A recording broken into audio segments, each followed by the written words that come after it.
Muy buenos días a todos los medios de comunicación que nos acompañan. Estamos transmitiendo completamente en vivo para diferentes medios de comunicación, vía redes sociales y por supuesto también para la cadena de Grupo Albavisión Canal 13 en el 13.1. Saludos a todos en el estudio y por supuesto también a aquellos que nos están siguiendo, agradeciendo también a los medios de comunicación que como siempre puntualmente se dan cita y nos acompañan en esta mañana y que como siempre pues estamos todos en el orden para hacer las preguntas, para también llevar a cabo este panel lo más rápido y ágil posible y pues por supuesto agradecer a la doctora Claudia Sheinbaum. En esta ocasión nos acompaña también el maestro Raúl Morón y Celeste Asensio, quienes también estarán contestando las diferentes preguntas que los compañeros van a estar realizando. Vamos a comenzar con este panel y quiero arrancar yo, doctora, estoy emocionada de su visita hace aproximadamente un mes que tuvo la oportunidad de acompañarnos y ahora en este recorrido que va a ser por la zona oriente del estado de Michoacán. Yo soy oriunda de Zitácuaro, lo cual me emociona mucho y que también reconozco que dentro de esta ciudad está la Presa del Bosque, que durante muchos años pues ha abastecido a nuestro lugar vecino que es el Estado de México y que también sabemos que la problemática del agua ha sido algo que al país o a algunas regiones sobre todo ha afectado. Usted pues como científica, usted siempre también a favor del medio ambiente, ¿cómo ve el panorama que tenemos actualmente en México respecto al agua y también cómo es que estos pequeños suministros que tenemos pues han alcanzado para abastecer a diferentes mexicanos? Sí, bueno, muy buenos días a todos, a todas. Como siempre, un gusto estar en Michoacán. El tema del agua es va a ser uno de los ejes más importantes de mi gobierno, porque vamos a llegar a la presidencia. Hemos vivido por 4 años por lo menos una sequía crítica que ha afectado al centro y norte del país, combinado con problemas de cambio de uso de suelo. Primero, la sequía tiene que ver con el cambio climático global, con digamos fenómenos globales en el planeta, pero también con cambios de uso de suelo en algunas zonas en donde hay disminución del bosque, sea por crecimiento urbano o por cambio de uso de suelo hacia la agricultura. Entonces estamos trabajando en lo que llamamos el Plan Nacional Hídrico y aterrizado en cada una de las entidades de la República para poder pues garantizar el suministro de agua para consumo humano y también para la producción de alimentos. Entonces estamos trabajando en ello y sí, en efecto, el sistema Cutzamala, que se suministra en buena parte por Michoacán, pues tiene hoy las presas en un nivel sumamente bajo. Aquí nos preocupa ese tema también por otro muy cercano. Voy a continuar este panel. Ahora le doy la palabra a CB Televisión. Nos acompaña César Velázquez. Buenos días, doctora. Bueno, en Zacapu le pude preguntar del tema de seguridad, la presencia de militares en las calles y todo ese tipo de cuestiones. En las últimas semanas, doctora, la espiral de violencia sigue cobrando la vida de miles de personas en este país, o de cientos de personas para tampoco exagerar. El tema de la seguridad es algo muy importante que garantiza, por supuesto, la tranquilidad de las personas y que esos estados tengan un desarrollo económico. Le quiero preguntar sobre la seguridad, o en su opinión, ¿qué considera usted que está ocurriendo? ¿Por qué esa espiral de violencia que está afectando de nuevo cuenta a varias partes de este país?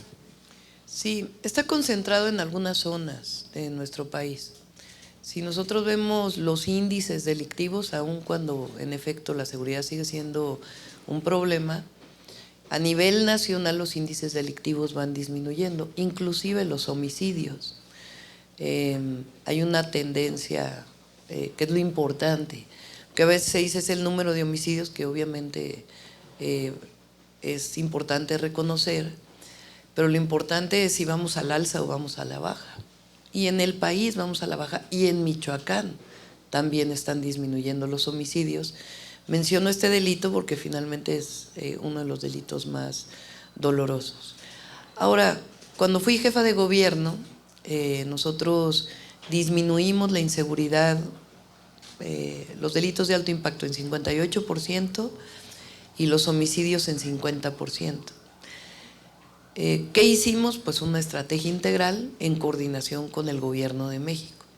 ¿Qué vamos a fortalecer hacia adelante? Evidentemente tiene que fortalecerse la coordinación, como ahora existe, con los gobiernos estatales, y tenemos que fortalecer tanto la atención a las causas, no solamente el programa Jóvenes Construyendo el Futuro, sino más programas que atiendan a los jóvenes de nuestro país, y al mismo tiempo avanzar en la cero impunidad.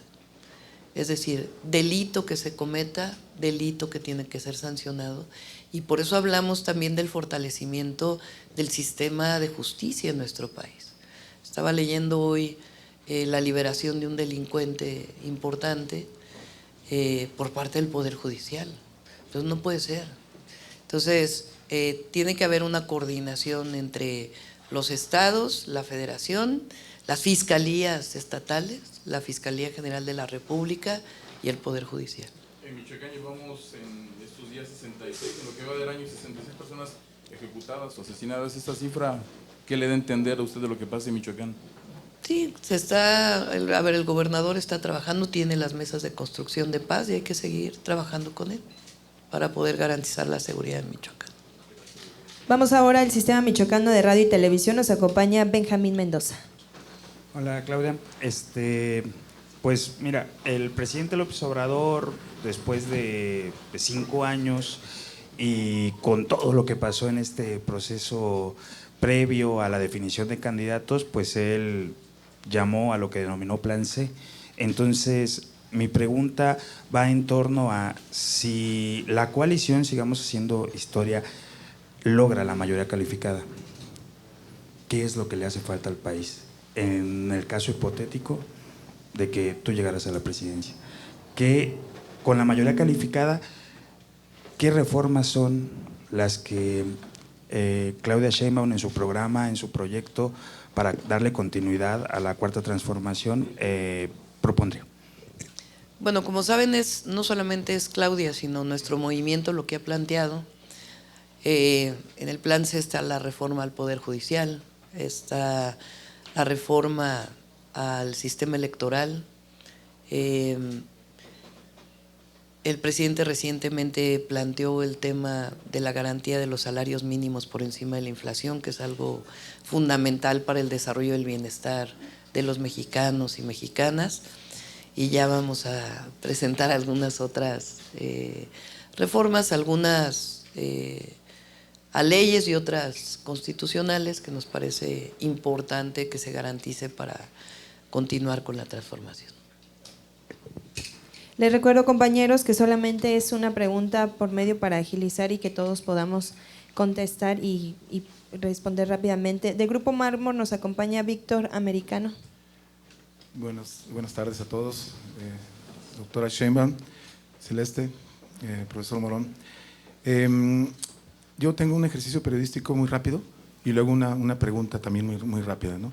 Que nos dé su opinión en 3 palabras de los siguientes personajes michoacanos.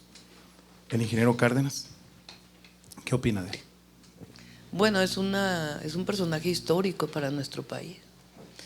Cuando nosotros éramos parte del movimiento estudiantil y él en 1988, digo no solamente por la historia, porque sea el hijo del general Lázaro Cárdenas, sino que él hace un rompimiento, ese primer rompimiento que hay en el Partido de Estado, en el PRI, que es fundamental y es, digamos, el nacimiento de nuestro movimiento. Por supuesto, después se fortalece con nuestro presidente Andrés Manuel López Obrador. Decía, cuando estaba yo en el movimiento estudiantil 86, 87 y después todos esos jóvenes, entonces, claro, seguimos siendo jóvenes de corazón, tomamos una decisión de apoyar al ingeniero Cárdenas porque representaba realmente una opción y además pues fue ese gran fraude electoral que es el inicio del neoliberalismo. O bueno, ya venía el neoliberalismo con Miguel de la Madrid, pero es ese inicio con Salinas de Gortari que llega a la presidencia con un fraude electoral y a partir de ese proceso de imposición imponen también todo el proceso de privatizaciones. Difícil hablar de ingeniero Cárdenas en 3 palabras, pero de Felipe Calderón en 3 palabras que lo defina. Híjole. ¿O con eso nos quedamos? Corrupto, antidemocrático, Silvano Aureoles. corrupto también. También. Sí. Y la pregunta que le quiero formular muy rápido es el tema de las A ver, familias. de Calderón, De Calderón. aparte del comandante Venga. Borolas. Sí. Corrupto, Ajá. antidemocrático y responsable de la situación de inseguridad que vivimos en Sí, el me país. imagino. Y la pregunta concreta, doctora, porque ya Rocío está diciendo el tiempo. Las familias, la célula tan importante que somos las familias de los hogares, ¿sí? ¿Qué políticas públicas eficientes estaría usted, a lo mejor ahorita no puede proponer porque está en la precandidatura, pero cómo atendería, cómo le haría? Porque los políticos corruptos, la delincuencia organizada, la gente que se equivoca, los asesinos, los que cometen crímenes, no vienen de Marte ni de Júpiter, vienen de la sociedad mexicana, emanan de la sociedad mexicana. ¿Cómo atender ese tema de manera adecuada para que las causas, los orígenes de verdad se atiendan correctamente? Bueno, evidentemente la familia y particularmente en nuestro país es una institución social, porque la familia protege en nuestro país a los niños, a las niñas, a los jóvenes, a los adultos mayores. Y el tema en nuestro país, que es la gran diferencia entre el modelo previo y lo que nosotros representamos, es que en México se cerró el acceso a los derechos establecidos en la Constitución. Se convirtió la educación en una mercancía y un privilegio. Se convirtió la salud en una mercancía y un privilegio. Y a los jóvenes se les abandonó. No solamente les dijeron ni, sino rechazados. Entonces, ¿cuál es la gran diferencia para poder soportar no solamente a la familia, sino a las y los jóvenes, a las y los niños? Es realmente construir un estado de bienestar que permita a los mexicanos y mexicanas gozar del bienestar y con ello la felicidad. Gracias, doctor.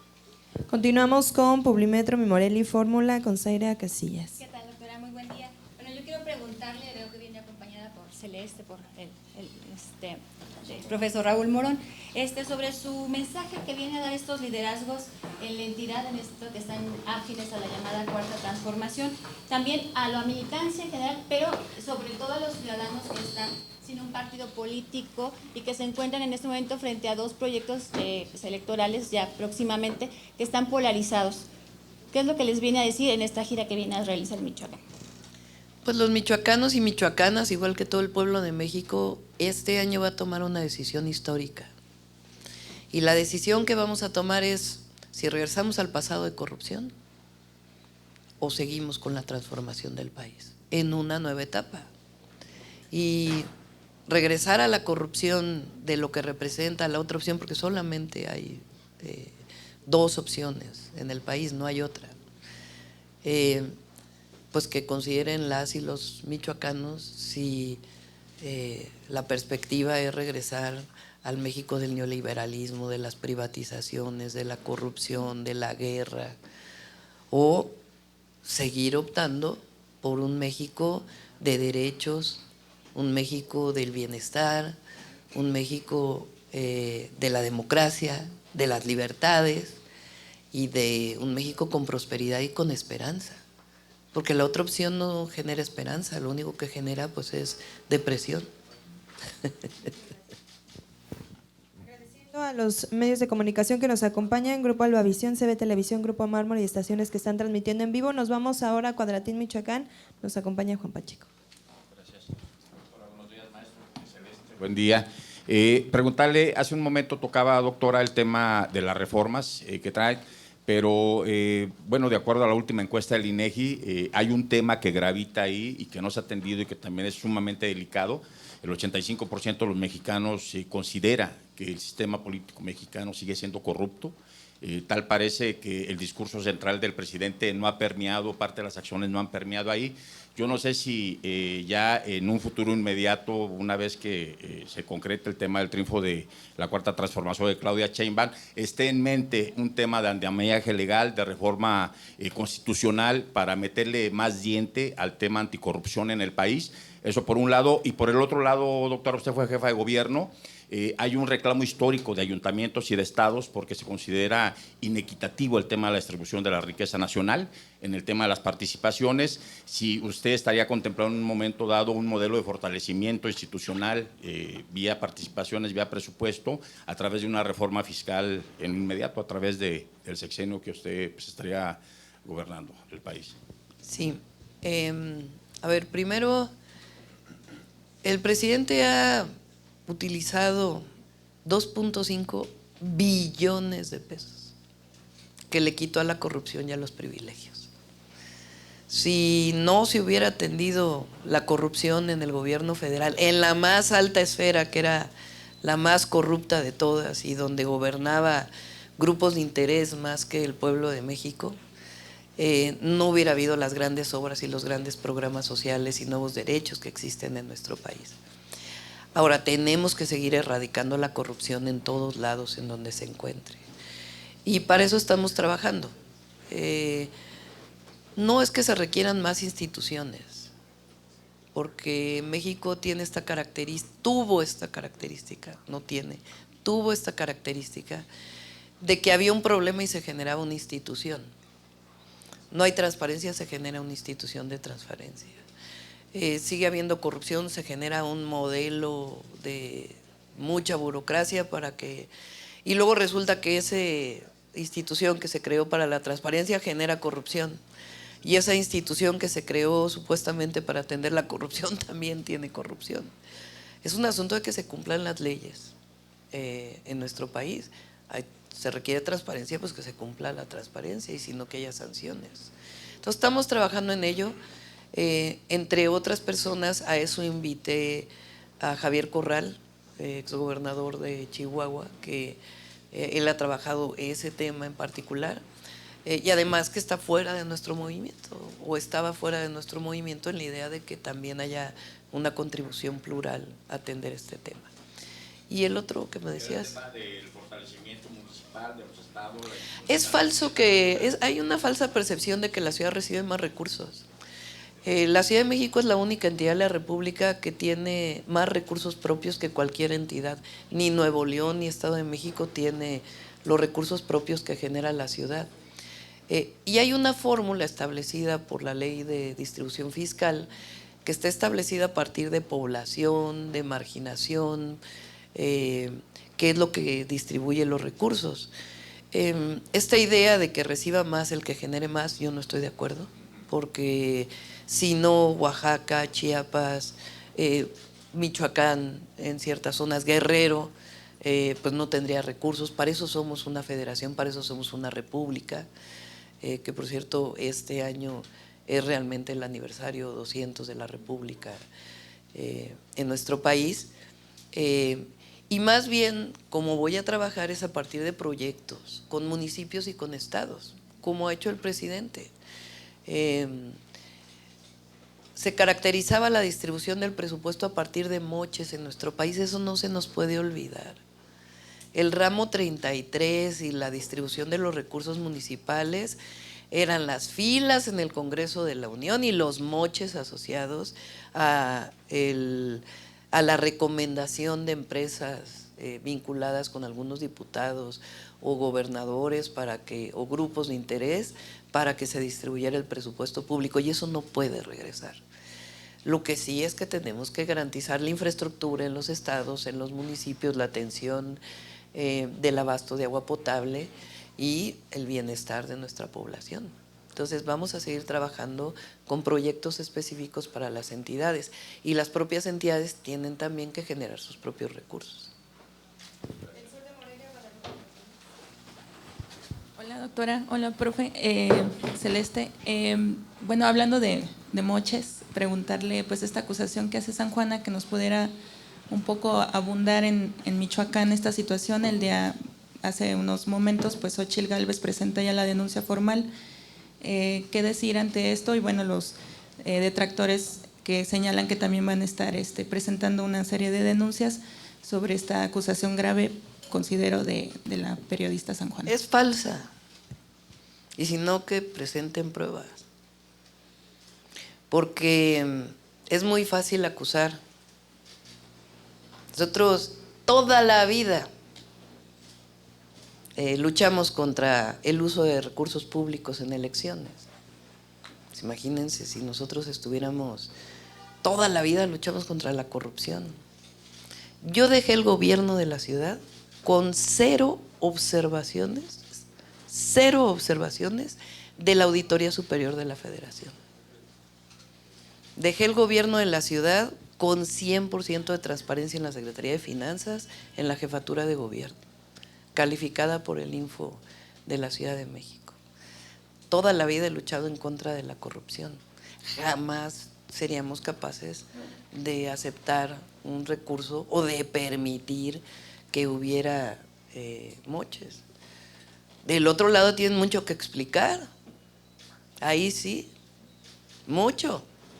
Entonces, no sé cuál sea la razón de esta persona para decir ni del periódico donde se publicó, pero es absolutamente falso. No lo sé, pero es falso, absolutamente falso. Y del otro lado, pues nada más vean a ver, ¿por qué los medios no han difundido tanto la carta de Marco Cortés?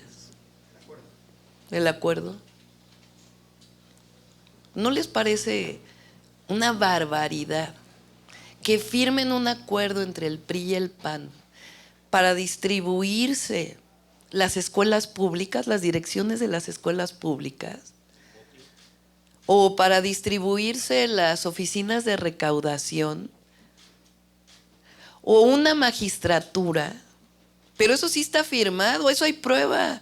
Además se andan peleando por eso se rompió la alianza, porque no cumplieron con el botín que se iban a distribuir en Coahuila. Pero de eso no se dice nada, eso está escondido ahí. Ahí hay prueba de que ellos quieren la política para distribuirse los recursos públicos. Y en nosotros lo que hay es una historia de honestidad. Entonces jamás aceptaríamos algo así, y es una absoluta mentira. Y si me permite preguntarle, dice que solamente hay 2 opciones en el país, entonces Maynes de Movimiento Ciudadano está descartado para usted o para el movimiento. Bueno, pues han presentado a su candidato, pero evidentemente pues hay una opción que es la transformación del país. Javier Favela, de La Voz de Michoacán. Buenos días. Planteando la hipótesis, la gente, yo mismo, podríamos estar votando por Claudia Sheinbaum para la presidencia, pero si no me siento identificado con alguno de los aspirantes al Senado, y esa es la hipótesis, la pregunta: ¿cómo pretenden ganar el Plan C en Michoacán y en el país, en ambas cámaras del Congreso de la Unión? Gracias. Pues no sé cómo no te puedas sentir muy bien representado por el profesor Morón o por Celeste. Si son excelentes compañeros históricos, su lucha, han demostrado en los espacios donde han estado su honestidad, su defensa de un proyecto de nación, un proyecto para el Estado. Entonces tenemos excelentes candidatos, y además la virtud de nuestro movimiento es que son decididos a partir de una encuesta. Es decir, no decide Claudia, no decide el gobernador, no decide Mario Delgado, no decide Citlali, decide el pueblo a partir de una encuesta. Y eso es una gran virtud que tiene nuestro movimiento. Pero además nosotros no luchamos por cargos. Nosotros estamos aquí por un proyecto de transformación que representa el bienestar y el anhelo del pueblo de México y el interés supremo de la nación. Entonces, a quienes van a participar, porque no podemos usar la otra palabra, porque si no, sí nos sancionan, pues van a tener que tomar una decisión también, y nosotros vamos a llamar a que sea la participación igual en todos los espacios. Porque la otra opción lo que representa, repito, pues es la corrupción, es el pasado, es esa política de la distribución de un botín frente al interés supremo del pueblo de México y de la nación. Mane Guevara de... Muchas gracias. Perdón. Doctora, de pronto cuando llegan las temporadas electorales, uno de los grandes olvidados sin duda son las personas de la diversidad sexual. Nadie habla de estos temas que son profundamente importantes, que sigue habiendo un rezago profundo en la sociedad mexicana, no solamente pues hablarnos de los avances que sé que hubo en la Ciudad de México, Clínicas Condesa y demás, sino ¿qué sería lo necesario para trabajar a favor de la diversidad sexual? No sé, legislar sobre los transfeminicidios, perdón, incluir los paquetes hormonales para las personas trans en el sistema de salud. ¿Cuáles serían los pasos que habría que implementar en este segundo piso para evitar o trabajar en contra del rezago de la diversidad sexual? A ver, yo creo que en general son 3 temas. Es libertad, el respeto a la libertad frente el combate a cualquier forma de discriminación y los derechos. El derecho que tiene cualquier persona de la diversidad a acceso a la salud, acceso al empleo, acceso a ser respetado. Entonces es para todo el país y en particular para las personas de la comunidad LGBT+. En este tema que le preguntaba sobre agenda legislativa, o no sé si a través del Senado, desconozco, este tipo de derechos de inclusión, ¿cuáles serían prioridades? Se ha legislado y ya vamos a presentar las propuestas pronto, pero evidentemente es el respeto a todos los derechos. No sé si quieras comentar algo, Celeste. Hola, ¿qué tal? Buen día a todas, a todos.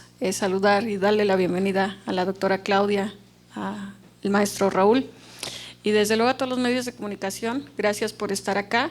Lo que comentabas, compañero, lo hemos reiterado ya en algunas ocasiones, al menos en lo que va de esta legislatura actual, llevamos una servidora, es la más productiva de mi grupo parlamentario, que es Morena. En este sentido, de al menos 89 iniciativas planteadas, al menos 30 tienen que ver con diversidad sexual. Y de estas 30, pues son algunas reformas constitucionales al artículo 1 para que se prohíba la discriminación por orientación, expresiones,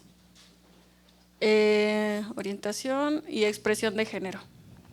Al artículo 4 para elevar que aunque ya se tiene en todos los estados de la República, en los 32, pues elevar a rango constitucional también el matrimonio igualitario.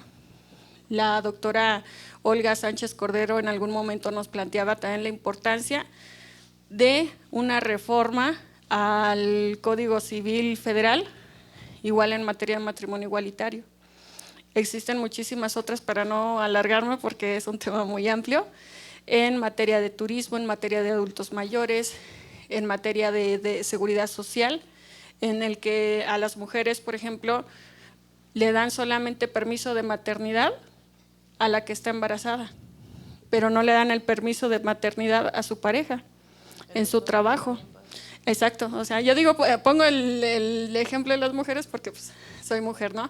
Pero lógicamente regulando el tema de géneros, de paridad de género, pues se va a ir regulando todo lo demás. Nos falta muchísimo. Muchos piensan que porque ya tenemos derecho al matrimonio, ya está todo, y la verdad es que no. Y no cabe duda, y estoy segura, que desde la agenda del Ejecutivo se trabajará el tema durante la siguiente legislatura. Gracias. Nos acompaña también del Heraldo Carlos Navarro. Doctora, ya estamos a una semana de que concluya este proceso electoral, se viene la intercampaña. ¿Cómo va a trabajar usted la intercampaña? ¿Qué se puede hacer y qué no se puede hacer? Es buena pregunta. Estamos haciendo una consulta al Instituto Nacional Electoral porque queremos que se definan claramente los lineamientos de la intercampaña. para que no sea un asunto de interpretación, sino que realmente el INE, y es un llamado al INE, para que defina los lineamientos de la intercampaña. En algunos casos se dice que podemos asistir a eventos si somos invitados o invitadas, que sí podemos hacer algunas giras, pero bajo... Entonces, preferimos no caer en ninguna cuestión legal y que mejor el INE defina claramente los lineamientos. Y a partir de ahí ya definiremos agenda y la participación. Les puedo adelantar que una buena parte del tiempo lo voy a dedicar a trabajar con el grupo que está haciendo el proyecto de nación para poder presentar al inicio de la campaña las propuestas más importantes. Aprovechando, doctora, ¿cómo va a unir el programa Jóvenes Construyendo el Futuro con Jóvenes Unen al Barrio, como lo comentaba en La Voz de Morena? Sí, es una de las propuestas que tenemos. Creo que Jóvenes Construyendo el Futuro es un gran programa y se va a mantener. Y una parte fundamental está asociada al acceso al empleo. Pero en la experiencia que tuvimos en la ciudad, si trabajamos con los jóvenes que están en mayor vulnerabilidad, de vínculos con alguna forma de delincuencia o violencia, previo a Jóvenes Construyendo el Futuro, tiene un alcance mayor. Entonces estamos trabajando en esta propuesta para que Jóvenes Construyendo el Futuro tenga usted otra parte que tiene que ver con el acceso a la cultura, el acceso al deporte y el acercamiento a jóvenes en zonas de mayor conflicto. Ya para finalizar, está con nosotros José Antonio Belmonte, Milenio. Hola, buenos días a todos, todas. Preguntarle, doctora, mencionaba ahorita que la oposición tiene mucho todavía que explicar, dar cuentas. Ayer Xochitl Gálvez abre la puerta a Manlio Fabio Beltrones para regresar al Senado de la República. Este tipo de candidaturas, como dice el diputado Noroña, ¿se agradecen por parte del movimiento? Pues muestran lo que representan. Y sobre todo el proyecto que enarbolan. Por supuesto hay personalidades o personajes que lo reflejan, pero en nuestro caso hay principios, hay causas, como siempre lo digo, por las que luchamos, que vamos a seguir luchando por ellas, y sobre todo el proyecto de nación que representamos. Del otro lado no hay proyecto de nación, es un regreso al pasado. Entonces, eso es lo que se está definiendo en 2024. Y también pues tiene que haber una explicación de lo que representa nuestra historia, de las candidatas, de quienes o de los candidatos. A veces decimos que no importa de dónde vienes, sino a dónde vas. Y es cierto. Pero ¿a dónde vas? La pregunta, ¿a dónde van ellos? Pues van a una vuelta en U. Eso es lo que ellos quieren. Nosotros queremos seguir avanzando. Manlio y Silvano, ahorita que lo mencionaban, son parte de esos personajes que tienen que explicarle mucho a la sociedad mexicana. Sí, y además pues representan esa vuelta en U que en el país. O sea, es claro que el proyecto que representa el PRIAN, porque como siempre hemos dicho, se llaman Frente, quién sabe qué cosa, cada día se cambian y sé ahorita cómo se llaman. Pero en realidad es el PRIAN. Nosotros no tenemos que esconder que somos de Morena, del PT, del Verde. Pues estamos orgullosos de ser de Morena. Allá no, allá tienen que ponerse otros nombres porque les da vergüenza decir que son del PRI o del PAN. Pero lo que ellos representan es un regreso, es un retorno al viejo modelo, al neoliberalismo, a la corrupción, a los privilegios. Y nosotros representamos el futuro del pueblo de México. Gracias. Doctora, su punto de vista acerca de este reportaje que sacamos en la... Así es como llegamos al final de este panel de medios, compañero. Déjalo, compañero. Sí. Digo, con todo respeto, perdón. Esta investigación que hicimos en Latino sobre los hijos del presidente, unas llamadas telefónicas que se está beneficiando a los hijos del presidente, su punto de vista. Pues que es falso también. Conozco a los hijos del presidente. Y perdón, pero Latinos se ha caracterizado por presentar reportajes que no tienen sustento. Y particularmente, pues, los voceros. Y la verdad es que son personas que tienen una historia de vida vinculada al presidente Andrés Manuel López Obrador. Obviamente son sus hijos, y en el caso de sus hijos son incapaces de buscar un beneficio personal. Gonzalo, pues, es un chico que trabajó recientemente en temas vinculados al béisbol, y es incapaz de beneficiarse, es un hombre íntegro. Entonces, no van a encontrar nada, la verdad. Pueden seguir queriendo manchar la imagen del presidente Andrés Manuel López Obrador y de nuestro movimiento, pero no van a encontrar nada.